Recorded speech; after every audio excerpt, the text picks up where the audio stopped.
Tired of seeing your kitchen bin fill up so fast? Don't just throw away that kitchen waste. You're tossing out black gold.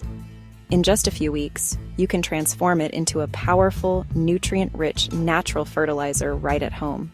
It's an incredibly simple process that's completely free and amazing for the planet. To get started, you just need a few simple things. Gather your greens like vegetable peels, fruit scraps, tea leaves, or coffee grounds.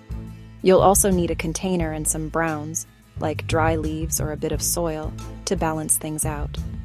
Just remember to avoid adding any meat, dairy, or oily foods, as these can attract pests and create odors. Step 1. Layering. The secret to great compost is all in the layers. Start with a base of carbon-rich browns like dry leaves or soil. This helps with aeration. Next, add your nitrogen-rich greens, your kitchen waste. Then cover it again with another layer of browns. Keep repeating this process, aiming for a ratio of 2 parts browns to 1 part greens.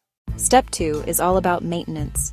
Chop scraps into smaller pieces to help them break down faster.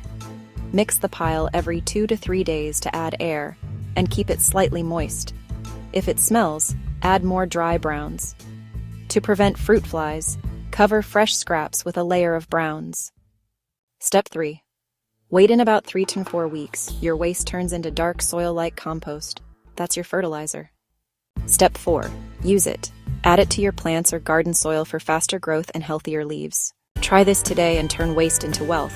Like, share, and subscribe for more.